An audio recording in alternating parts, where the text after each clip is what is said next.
So yeah, I'm just saying, we're there's so many issues when these things occur, and it's that's what I'm saying. It's just not the face value. It's there's so much underpinning. There's so much undercoat to climate change that without dedicated all hands on deck, like we said last time, what was it that we're at the boiling point without a mass, a huge, just massive effort to say that this is the premier issue of our generation. This is the premier issue of our lifetimes.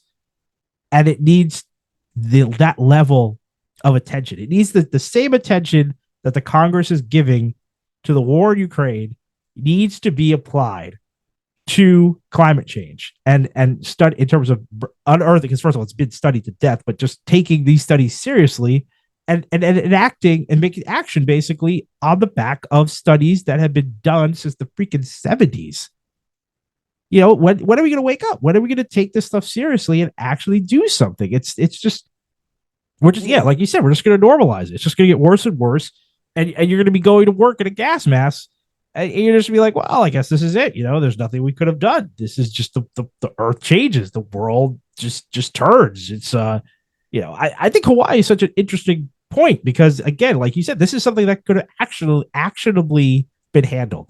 We could have addressed the fact that you had a massive invasive species that dried out. That's something that could have actually been tackled. That could have been done. That's not something to put your hands up and say, oh, well, the earth does this. This is what the earth does. It's like, no, it's not what you could have cleared it all out. It was cleared out to be a plantation. Exactly. We clear things out all the time. Exactly. You could have just cleared it out. And there's so many things like that. That's the thing. This is not a one-off. That's what we're trying to get at here with this whole climate change series. It's not a one-off. It's not the earth just warms.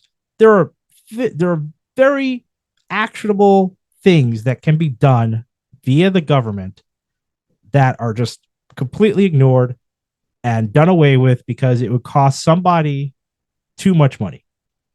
Because lives, at the end of the day, are cheaper than doing something. Yeah. Yeah, apparently it seems so. Yeah. So anyway,